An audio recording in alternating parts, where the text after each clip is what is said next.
Wow. 30 seconds to go.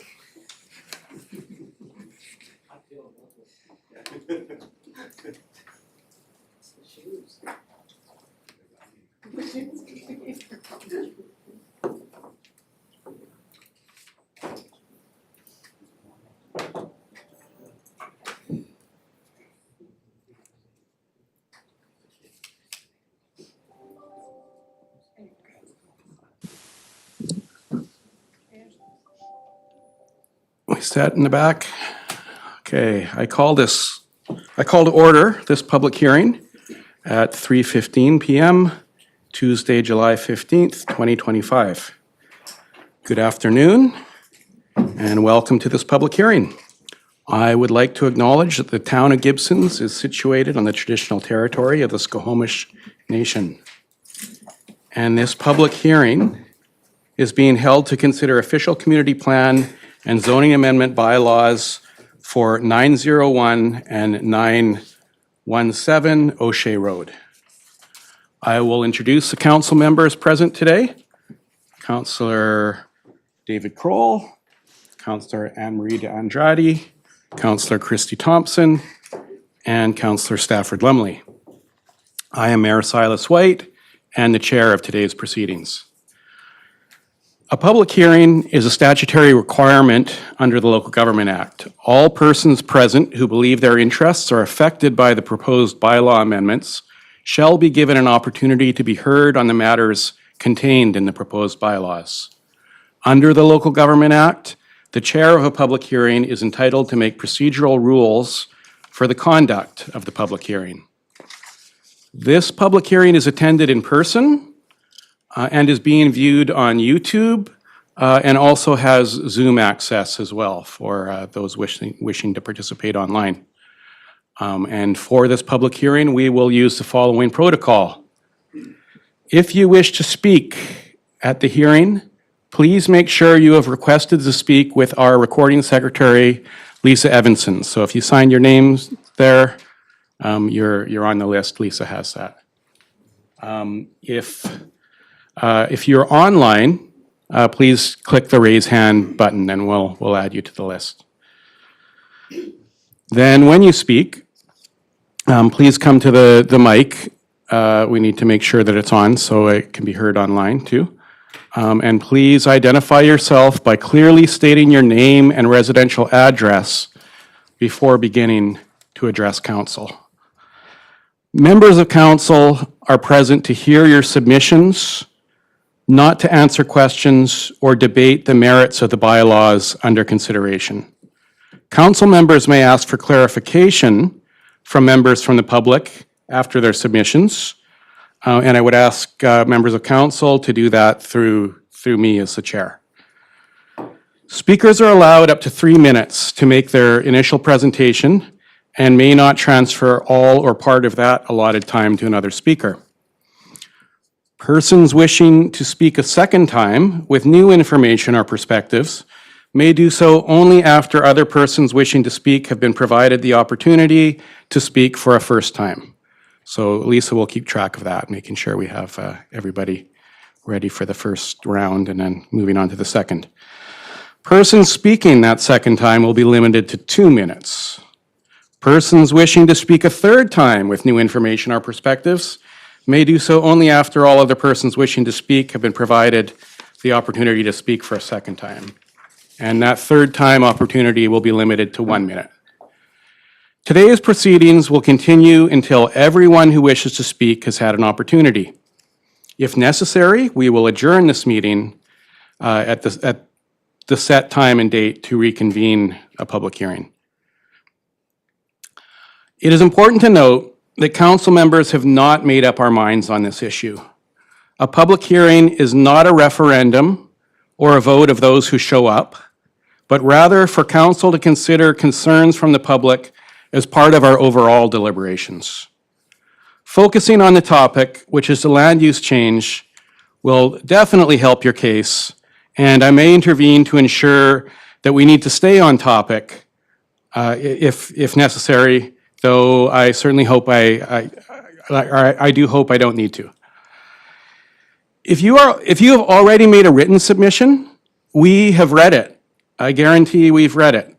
It is on public record, and council is considering written submissions equally. So I encourage you to not read it out again if we have already have it in writing. I will also clarify that the purpose of this meeting is only to hear from members of the public one by one.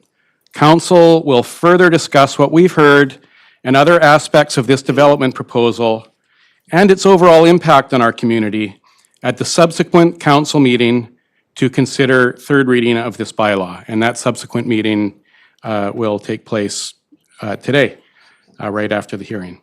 So now I would like to introduce our planner, Kirsten Rawkins, to introduce the proposed official community plan and zoning amendment bylaws for 901 and 917 O'Shea Road. Thank you, Mayor White. Today, Council is hearing input on 2 bylaw amendments that would support the development of a 78-unit apartment building as the third phase of housing on the undeveloped portion of town lands that are located on O'Shea Road, across from Christensen Village and east of White Tower Park. The project, through a partnership between the Kiwanis Housing Society, the town, and prospective funding partners, aims to provide rental housing for the community in a mix of affordability options. The site plan includes open space features such as a landscaped courtyard and outdoor gathering space, trail connections to the existing public network, a 10% park dedication area that will serve as a planted buffer to the forested lands of White Tower Park, and riparian area protections and plantings along the southern boundary of the property next to the neighboring residential properties of Country Village Estates, which is where the development permit area number 2 applies. So to enable this proposal, 2 bylaw amendments are being considered. One is the official community plan amendment bylaw number 985-39, 2025, which would update the land use designation for the site to explicitly allow for not-for-profit rental housing within the public/community uses category. The second amendment is zoning bylaw amendment number 1065-89, 2025. This bylaw updates the site zoning to allow for the proposed development, and the key changes include permitting rental apartment housing as a use in the designation, increasing the maximum building height from 4 to 6 stories. That's a change from 15 meters as is currently allowed to 22 meters. Raising the total number of allowable residential units on the entire site, that includes phases 1, 2, and 3, from 153 to 160. Allowing smaller setbacks of 1.5 meters for appropriate location of bike and garbage enclosures, and updating parking requirement minimums to 0.35 spaces, that's 0.35 spaces per seniors unit, and 0.7 spaces per rental unit, as supported by the parking needs assessment that was presented as part of the package. The applicant is working with a qualified environmental professional to complete the environmental assessments required for development permitting should the zoning amendment be approved. This concludes the summary of the proposed bylaw amendments. Thank you, Kirsten. And I don't have page numbers, but I'm pretty sure we're at the 5th section here, which is for me to say, to ask that that you please note that once a public hearing regarding a bylaw, oh, no. Okay. I'll just warn that page numbers help because I flipped these all over the place, so. We're at section 4. I'll find it. There it is, okay. So I'll now ask the corporate officer, Rebecca Anderson, to note and present any written submissions received regarding the OCP and zoning amendment bylaws. Thank you, Mayor White. The public hearing agenda was published on Monday, July 14th, 2025 at 9:00 a.m. It included 6 submissions from 7 individuals. Between that time that the agenda was published and the statutory deadline for written submissions, no further additional submissions were received. Everything that's in the agenda is what is added to the agenda for consideration at this time. As noted, individuals may choose to forward written submissions via email to submissions@gibsons.ca up to the close of the hearing. Those submissions will be collated at the adjournment and circulated to council for consideration. So we're now ready to speak? We're now ready to seek public input. Is there anyone wishing to speak for or against the proposed bylaws? First person we have on the speakers list is Mary Kenny.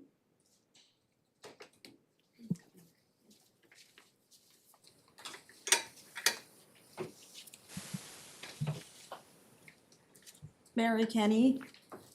I'm at 103-624 Shaw Road. I have a question. This is the right forum for it.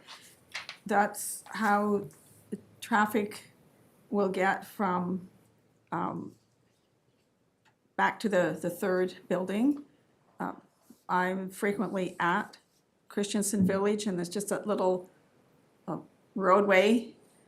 And I know that the people turn left, they can get into the first building, and it looks like they'll be able to access the second, but I can't quite visualize how that will work, because I see workers and residents and so on using that roadway right out of Christensen Village with their walkers and their everything. It's kind of a slow, and there's places to sit, there's benches and so on. So if that's going to become a roadway, and I don't know, that's what I want to clarify, then that would kind of cut off Christensen Village from, what's on the other side, because a road might be a problem for them to access across, would cut that community. So I don't know how that will work. So that would be my comment, is to find that out so that it doesn't impact the people who are there who are there now. The other concern I had is about traffic on Shaw Road. That road is used, of course, you would have the statistics, but living there, like bikes, runners, the scooters, wheelchairs, everything's up and down on the lanes there all the time, and just don't know how that has been considered, or if there's what it's going to be like in the end, and that's the concern. Those were my main things. Just wondering about the traffic actually getting beyond those first two buildings and to third and whatever comes beyond, and the traffic flow on Shaw Road, to keep it slow enough and safe enough for the people who use it. Okay, thank you. Thank you. Yeah, and as I mentioned, we can't answer questions right now, but it's something that we can bring up during the consideration of the bylaw. Yeah. Thank you. Our next speaker is Bill Newlett. Good afternoon, Mayor Council. Kind of stole my thunder there. Basically the same questions that I was having. Access to the next phase. Kind of think I know where it's going to happen, but the question was, will there still be a walkway from the end of O'Shea at Christensen back over towards Whiteflower Park, or is that going to be part of a parking lot or a road access to the new building area? That would be number one. And number two, I've written already a letter and talked to you, Silas, about the Shaw Road and O'Shea. You talked about when the bluff comes in, we have Eagle Ridge rather, all these new buildings that are coming in down there. We have a 30-kilometer-mile-an-hour limit on O'Shea and on Shaw. And this, I don't know anybody who goes that. If they do, they're probably get honked at, flipped off. But we need to do something to control it. We have kids, we have elderly people, we have people exercising. And somebody, I don't hope, but we don't sit here one day and say, you know what? We should have enforced that some way, somehow, and so would not have died. And that's my concern. I've done some research. You have speed bumps. They're pretty inexpensive, depending on how high and how wide they are, and go anywhere from $700 to $1,500. That's not a lot of money for the town of Gibsons. I would say we need maybe 4 or 5 of them. You could do traffic circles, again, that slows it down. But we have a lot of new people moving into to our town. And, you know, if we're gonna catch a ferry and Shaw Road's the road we're gonna go on, that's gonna be an issue. And I just pray that it doesn't come down to ambulances on Shaw or O'Shea. That's all I have to say. So I'd appreciate if you take that into consideration. Thanks. Thank you.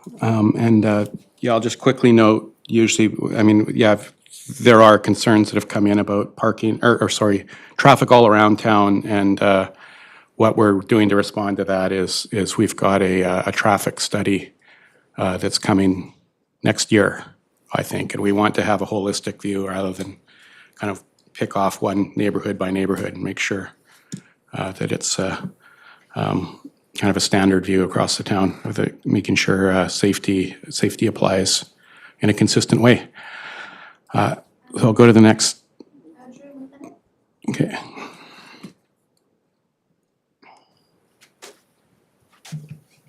Oh, and I'm sorry, I did say in the script to ask everybody to state their address too.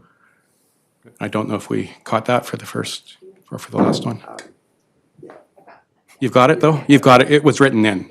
Okay, perfect. Okay, go ahead, Drew. Sorry. Thanks. Good afternoon, everybody. Drew McLennan, 912 Ocean Mount Boulevard. I live about 1 block away from this possible development. I submitted a letter. I'm not going to reread the letter, I promise you that. Please read the letter, though.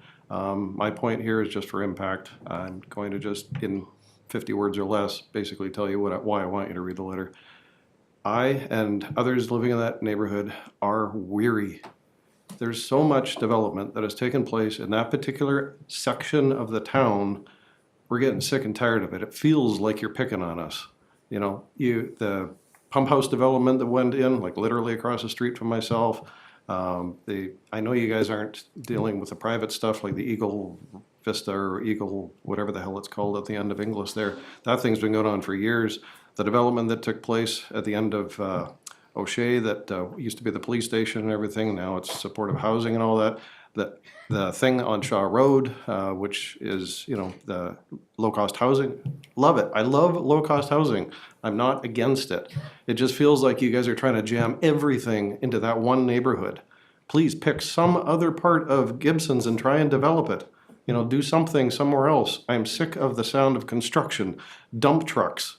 You know, they're constant. You know, the sound of, you know, hammers and all the rest of that stuff is going on for years and years now. So please, bottom line is please take a look at other areas of the town that you guys haven't touched, that are close to transit, that are close to shopping, close to, you know, like all the rest of that kind of stuff. We can't be the holy mecca of, you know, where you need to put everybody. This town is way too big for that. So I'm pleading with you, please consider other locations. Thank you very much. Thank you. Our next speaker is speaking for a second time, so is anyone else? Okay, I'll just ask for a second time, is there anyone who wants to speak for a first time, either online or in person? Okay, I see one person. Leanne Johnson will be coming up. Okay, Leanne Johnson. Coming up.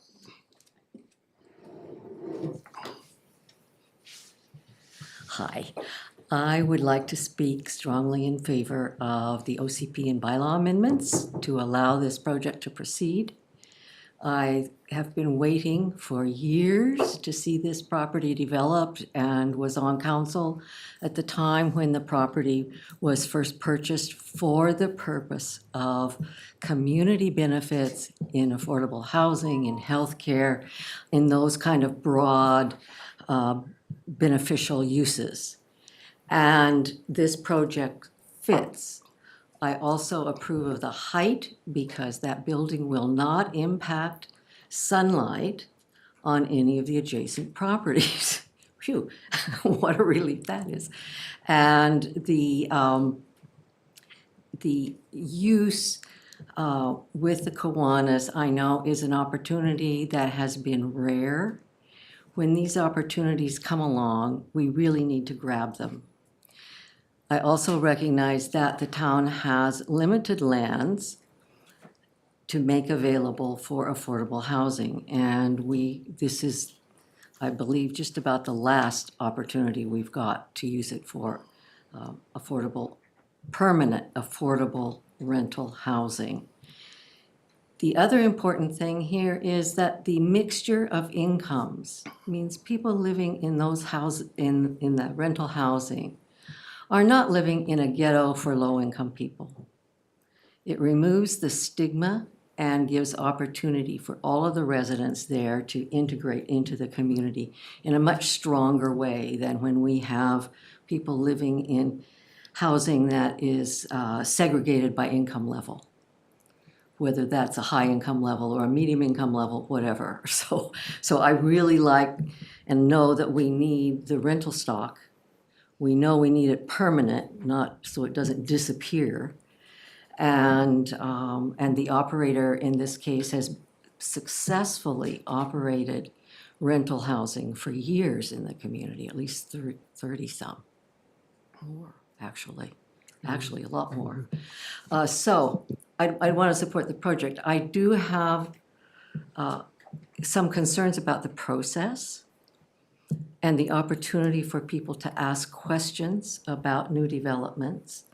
Because I know the public hearing, by the time a public hearing is coming along, you can't answer the questions that we bring to the public hearing. We can't have a dialogue around that, and there's not an opportunity in the process for the community to dialogue and gather more information from staff and council around the whole issues that arise around development. So I would really love to see some attention paid to community involvement. That's it. Thank you. Thank you. And yeah, as I stated earlier, it will be up to council, but anybody can ask those questions that have been raised at the public hearing during the third reading. So hopefully we can have a little more dialogue on that in terms of answering questions. Lisa? All right, next we have Suzanne Singer. Hey, guys. Long time no see. Thank you for inviting public feedback on this. I'm Suzanne Sanger. I don't live in the town, and I'm not here to represent a for or against position. I mostly have questions that I hope you can, sort of like what Leanne was just saying, answer for the public between now and a decision. So one of the big questions that came up for me when I saw this circulating on social media was there's a DPA2 section on the very bottom of the property. It runs along, and DPA2 shows it as, Development Permit Area 2, Environmentally Sensitive Area 2 shows it as a riparian area. So I don't know what the process will be going forward for the town to look at whether or not the current plan that's proposed affects that and how you're going to mitigate the impacts on a riparian area. So I honestly, I feel like everything Leanne said is really valid. It's really important that you're, pursuing this kind of housing. I don't have a problem with the height or anything like that. I do think there needs to be more conversation in the town, and this does relate directly to, I think, the OCP amendment, about where we can protect more intact forested areas. So if this isn't the spot because it's town land, where is it?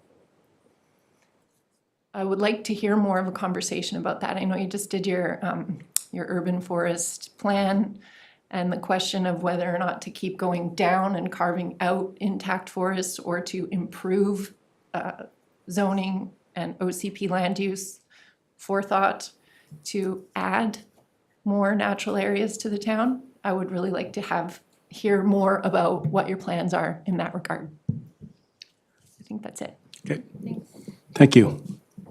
Yeah, and maybe the answers to that final question will come up not only in the urban forest plan, but also, I mean, the OCP that we're working on too. I mean, there'll be more community dialogue on the OCP once the draft gets out to the public.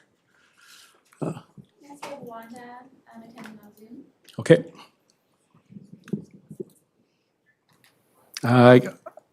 I hear something, maybe from someone's computer, but it's not coming through.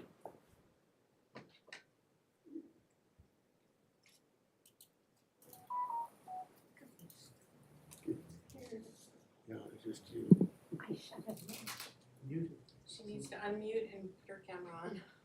Can you hear me now? Yeah, and could you put your camera on too? Sure, just a minute, actually, just do this. Where's my camera? There it is. Oh dear. Am I not showing yet? My video says I'm on. Oh, use video. Don't use video. Video. There we are. There you are. Okay. Hello. Hello. I am one of the people that submitted a letter, and so you have my views on an alternate public benefit for that area, and I'm not really here. I don't want to address that. What I want to address is And actually. can you introduce yourself and your Sure, address, sorry. Wanda? Thanks. Yes. Yeah. Sorry, I thought it showed somewhere. Wanda Selzer, 1047 Fircrest Road. Thanks. I'm a frequent user of the park area, the White Tower Park and in its bog area. So that's what spurred on my letter. However, and I don't want to speak to that. What I want to speak to is the actual zoning bylaw amendment, particularly the section that reduces the amount of parking spaces. To have it sort of in, my opinion is that to have it sort of laid in like that as a actual bylaw does not give council or the developer the flexibility to change those, that, everybody then has to file for a variance if they want more or less parking. So I hesitate to endorse the actual figure of the parking spaces because I think that one of the things that council and the developer have to take into consideration is a walkability scale. There's going to be some of those units specifically designed for seniors, and I think that it would be cautionary to not limit the parking spaces quite as dramatically as proposed here, particularly for a 6-story building with 78 units, and to only provide, I forget what it works out to, 50 something parking spaces. That's really quite dramatic in where this place is situated. Also, I noticed that the parking report was completed by an organization called, or a company, I assume, by Urban Systems Limited. And I mean, just the very name should tweak that perhaps this consultant company their expertise is in urban designing urban parking spaces where there is ample transit of varying kinds, which we also lack at this point. So what I'm speaking to is directly to the amendment proposal, and I think that those parking spaces are not sufficient. Thank you. Thank you, Wanda. No one for the first time. Just have second-time speakers. Is that it for everybody wishing to speak for the first time? Okay, so do we have some second-time speakers? Yeah, so Mary Kenny would like to come back up.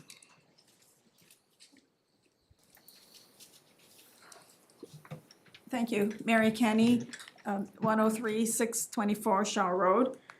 My comment this time is on the parking as well.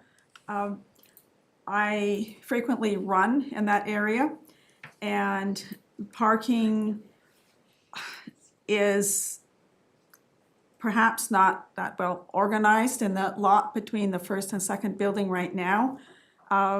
There's parking on the lot, there's parking adjacent to the building, like perpendicular to the building all along where there's a space.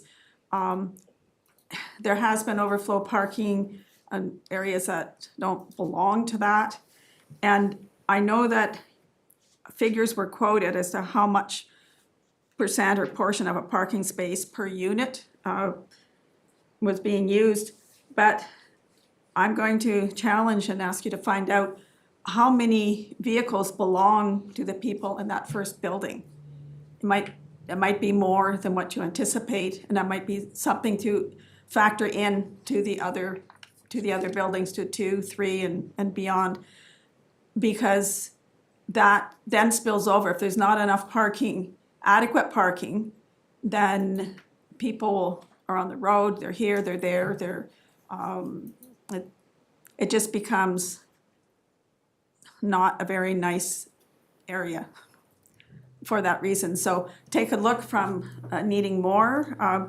Because people are in a seniors building doesn't mean that they're not going to drive or they're not going to do anything. Sometimes that's their best way to get places, because it's a walk to get to, transit, or to get to the corner, or to get here or there. So sometimes they're comfortable that way.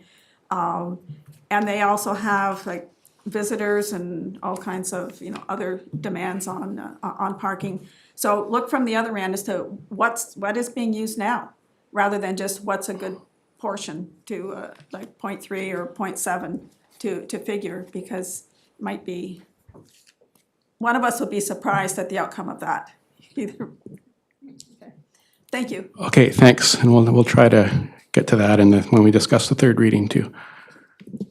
The parking discussion. Anyone else wishing to speak for a second time? Drew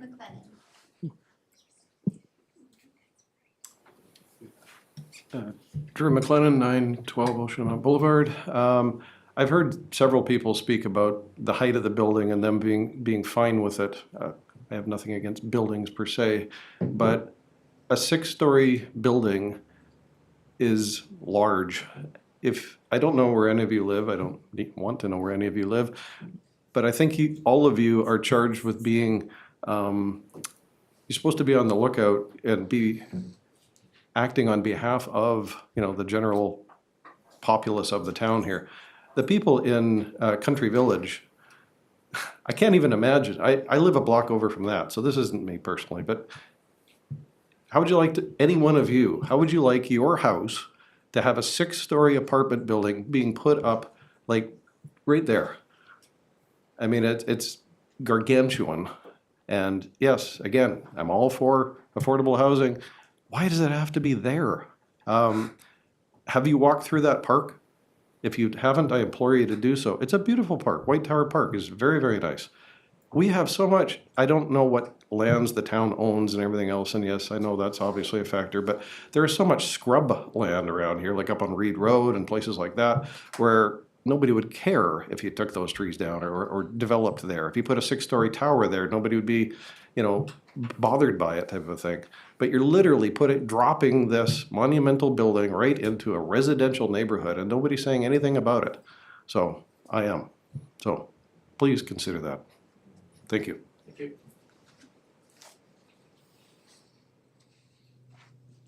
Okay, no one else for a second time? So I'll just ask for a second time, is there anyone else wishing to speak for or against the proposed bylaws?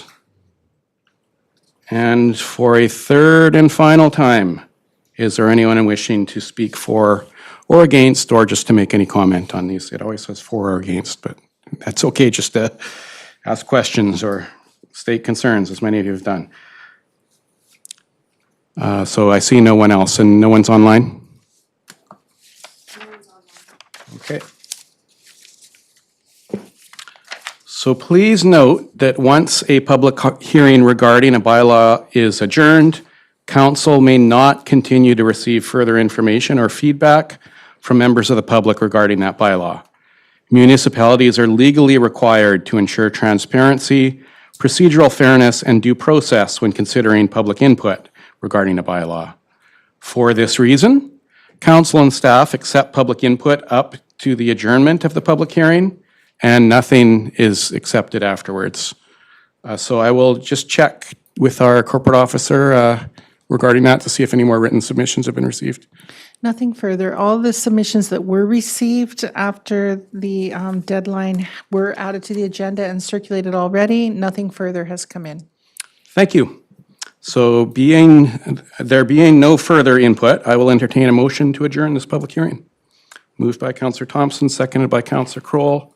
All those in favor? The motion carries. Thank you for your attendance. Thank you.